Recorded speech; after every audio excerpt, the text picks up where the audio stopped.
आज हमारे डिस्कशन का टॉपिक होगा एनईपी। एनईपी है क्या? न्यू इकोनॉमिक पॉलिसी जो कि 1991 में एक्सेप्ट की गई थी, ये आखिर है क्या? तो ये टॉपिक और सारा ही डिस्कशन इंपॉर्टेंट होने जा रहा है हर किसी के लिए। ये जानकारी हर किसी के लिए, हर आम इंसान के लिए इंपॉर्टेंट है और साथ ही साथ इंपॉर्टेंट है 11th 12th के हिस्ट्री, पॉलिटिकल साइंस और इकोनॉमिक्स के स्टूडेंट्स के लिए, और साथ ही कोई भी जनरल कंपटीशन का तैयारी करने वाले हर स्टूडेंट्स को इसके बारे में प्रॉपर जानकारी होना जरूरी है। इस चीज को हम डिटेल में समझते हैं। टॉपिक को शुरू करने के पहले हम लोग थोड़ा पहले की बात करेंगे, 90 या उसके पहले की बात थोड़ी सी हम लोग जान लेते हैं। क्या है ये कि 90s के पहले इंडिया में क्या कंडीशन था? क्या इंडिया में हमें सारे ब्रांड्स और हर चीज इतनी आसानी से अवेलेबल हो जाती थी जो आज के डेट में हमें मिल रही है?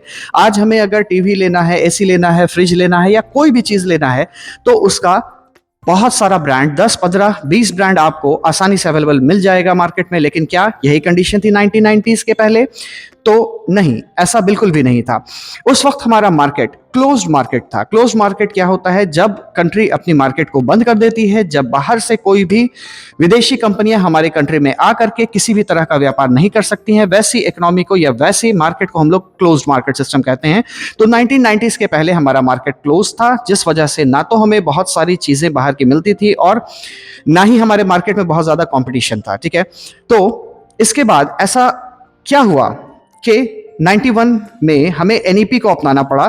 और ये एनईपी है क्या और इसका क्या क्या फायदा भारत ने उठाया, तो ये सब कुछ हम लोग इस शॉर्ट डिस्क्रिप्टिव वीडियो में जानेंगे। सबसे पहले बात करते हैं एनईपी के बारे में। ठीक है, तो ये एनईपी 1991 में इंडिया में फॉलो किया गया, या इंडियन गवर्नमेंट ने इसको पूरी तरह से 1991 में अपनाया। तो जब बात एनईपी की करेंगे तो उस वक्त सबसे बड़ा क्वेश्चन या सबसे बड़ा पॉइंट ये उठता है कि उस वक्त हमारे प्राइम मिनिस्टर कौन थे? प्राइम मिनिस्टर हमारे पीवी नरसिम्हा राव थे। ठीक है, प्राइम मिनिस्टर हमारे पीवी नरसिम्हा राव थे। और उस वक्त हमारे फाइनेंस मिनिस्टर कौन थे? हमारे finance minister doctor Manmohan Singh साहब थे। ठीक है, तो इन दोनों ने इंडिया में इस एनईपी को इंप्लीमेंट किया और इसके बहुत सारे फायदे भी इंडिया ने आगे उठाए। ठीक है, और इस जब एनईपी की बात करेंगे तो एनईपी में बहुत सारे क्रेडेंशियल्स हैं, बहुत सारा ऐसा पॉइंट है जो हमें जानने के लिए बहुत जरूरी और बहुत ही इंपॉर्टेंट है। ठीक है, तो इसी सेक्टर में जब हम आगे बढ़ते हैं तो ये पाएंगे कि एनईपी में सबसे पहली चीज जो की गई वो एलपीजी को इंप्लीमेंट किया गया इंडिया में। एलपीजी का मतलब होता क्या है? Liquefied petroleum gas? नहीं, ऑब्वियसली नहीं। एलपीजी का मतलब होता है लिबरलाइजेशन, प्राइवेटाइजेशन और ग्लोबलाइजेशन। अब ये तीनों है क्या, इसको सिंपल टर्म्स में हम समझ लें।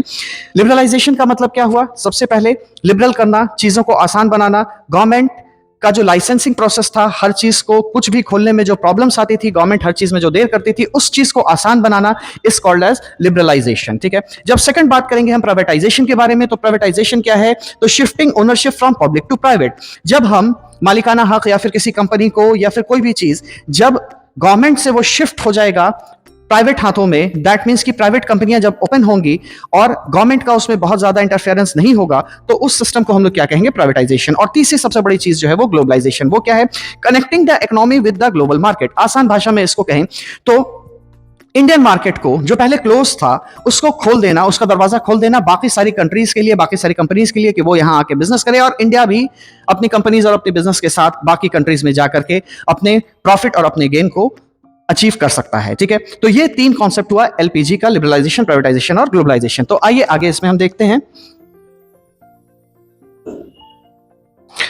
बेनिफिट्स क्या हुई एनईपी के थ्रू इंडिया को। तो एनईपी से इंडिया ने बहुत सारे बेनिफिट्स गेन किए। इसमें सबसे बड़ा बेनिफिट जॉब क्रिएशन का है और जीडीपी बूस्ट का है और एफडीआई का इंडिया में बढ़ने का है, foreign direct investment. That means कि बाहर से, बाहर की कंपनियों का पैसा और बाहर की कंपनियां इंडिया आई, और साथ ही साथ इंडियन मार्केट सिस्टम में कंपटीशन बढ़ा। जो आज मल्टीपल ब्रांड्स आपको देखने को मिल रहे हैं, जो मैंने शुरुआती वीडियो में बताया था, वो उसका कारण क्या है? उसका कारण यही एनईपी है, और इसी वजह से आज मल्टीपल ब्रांड्स इंडिया में देखने को मिलते हैं। और इसके आगे जब हम बढ़ेंगे तो एक और बहुत बड़ा बेनिफिट इंडिया को हुआ एनईपी इंक्लूड करने से। वो क्या बेनिफिट था?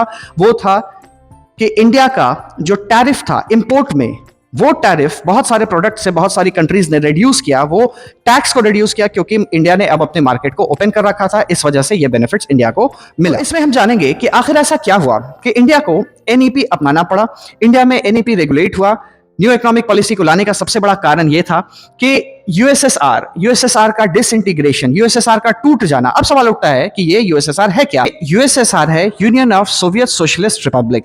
ठीक है, ये 15 कंट्रीज को मिलाकर के बनाया गया था, जिसमें कि सबसे बड़ा रशिया था और कई कंट्रीज इसमें इंक्लूड थी, कजाकिस्तान, उज्बेकिस्तान, तुर्कमेनिस्तान, अजरबैजान, ये सारी कंट्रीज का ग्रुप था यूएसएसआर। और दुनिया में उस वक्त दो पावरफुल ग्रुप थे, एक यूएसए और दूसरा USSR. USA United states of America और यूएसएसआर अभी मैंने आपको बताया।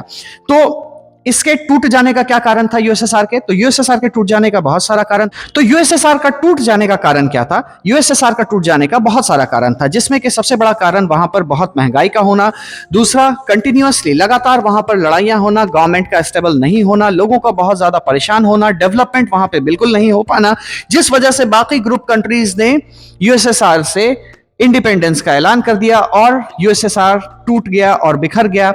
आज के डेट में रशिया इसमें सबसे बड़ा पार्ट था, जो आज भी है, और बाकी सारी कंट्रीज भी इंडिपेंडेंटली एग्जिस्ट करती हैं। ठीक है, तो फिर आइए एक और इंपॉर्टेंट टॉपिक इससे जुड़ा हुआ जिसके बारे में हमें जानना बहुत जरूरी है, वो भी हम देख लेते हैं इसके साथ ही। तो वो टॉपिक किस चीज का है? नॉन अलाइंड मूवमेंट या नैम, जिसको हम बोलते हैं। ये है क्या आखिर? जब इंडिया आजाद हो रहा था उस टाइम में, उस वक्त में पूरा वर्ल्ड ऑर्डर, पूरी दुनिया दो पार्ट में बटी हुई थी। दो वर्ल्ड पावर था, एक यूएसए और एक यूएसएसआर, जिसके बारे में अभी हमने देखा। ठीक है, तो सारे कंट्रीज दो ग्रुप में बटी थी, एक यूएसए ग्रुप और एक यूएसएसआर ग्रुप। जब इंडिया जैसी कंट्री जो भी गुलामी से आजाद हो रही थी, उन सब के ऊपर एक प्रेशर था कि या तो आप यूएसए ग्रुप का मेंबर बने या तो आप यूएसएसआर ग्रुप का मेंबर बने। बट इंडिया ने इन दोनों ही ग्रुप के मेंबर बनने से मना कर दिया और एक नया पॉलिसी, एक नया सिस्टम एस्टैब्लिश किया, जिसको हम लोग नैम के नाम से या नॉन अलाइंड मूवमेंट के नाम से जानते हैं। और ये एस्टैब्लिश कब हुआ था? ये एस्टैब्लिश 1961 में हुआ था और इसको एस्टैब्लिश करने में कई कंट्रीज ने सपोर्ट किया। सबसे बड़ा कॉपरेशन इंडिया का रहा, जिसमें जवाहरलाल नेहरू और यूगोस्लाविया के टीटो, इजिप्ट के नसीर, घाना के नक्रुमाह और इंडोनेशिया के सुकरानो शामिल थे। तो ये सारे लीडर्स मिलकर के नैम को एस्टैब्लिश करते हैं और आज के डेट में नैम में टोटल 120 कंट्रीज है। ठीक है, तो इस ग्रुप का मेंबर होने का उस वक्त ये मतलब था कि ना तो हम आपके साथ आएंगे यूएसए, ना तो हम आपके साथ आएंगे यूएसएसआर, हम अपना बीच का रास्ता अपनाएंगे और अपनी कंट्री और अपने ऊपर डेवलपमेंट का ध्यान देंगे, ना कि किसी की लड़ाई में हम पीछे चले जाएंगे। तो इस तरह से जब इंडिया नैम को फॉलो कर रहा था, तो आखिर यूएसएसआर के टूटने की वजह से, जो अभी जस्ट हमने डिस्कस किया, उसका इंपैक्ट हमारे मार्केट पे क्या पड़ा और कैसे पड़ा।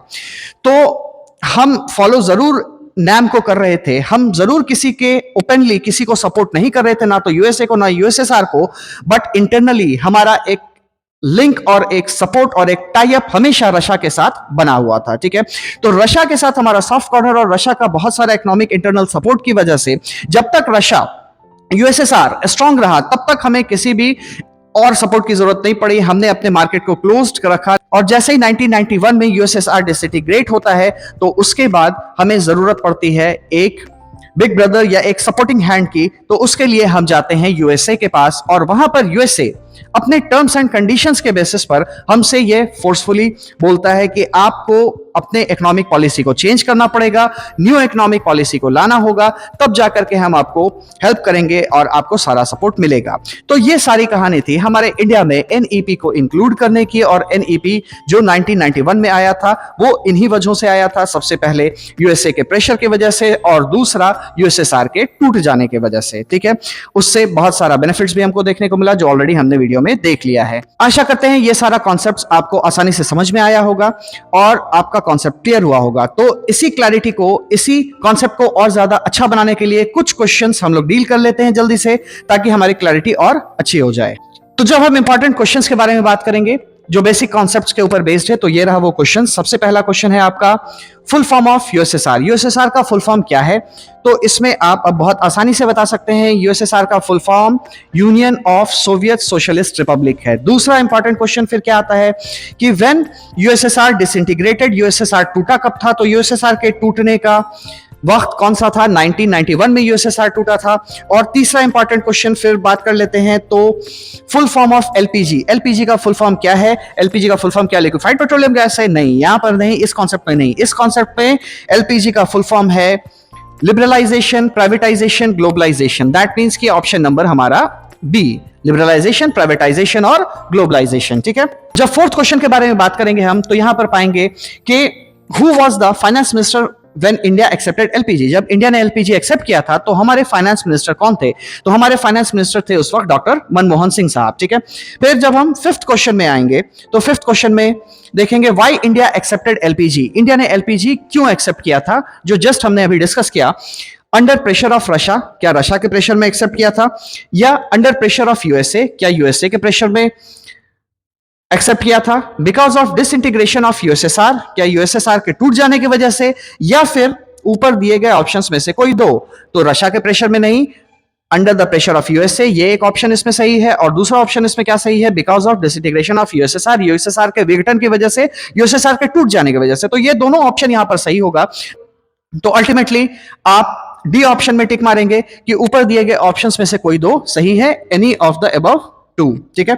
फिर आगे जब हम सिक्स क्वेश्चन पे आएंगे तो वाई यूएसएसआर डिसइंटीग्रेटेड, यूएसएसआर क्यों टूटा था, इसके पीछे की वजह because of higher inflation and price in USSR, क्या यूएसएसआर में बहुत ज्यादा महंगाई थी, क्या उस ग्रुप में बहुत ज्यादा महंगाई थी, उन कंट्रीज में बहुत ज्यादा महंगाई थी, या फिर दूसरा because of lack of development in USSR, USSR में डेवलपमेंट बहुत कम था, या तीसरा because of regular conflict in the region of USSR, USSR में रेगुलर कन्फ्लिक्ट चल रहे थे, या चौथा ऑल ऑफ द अबव। तो ये सभी ऑप्शंस आपके सही होंगे और ऑल ऑफ द अबव आपका आंसर आएगा, ठीक है।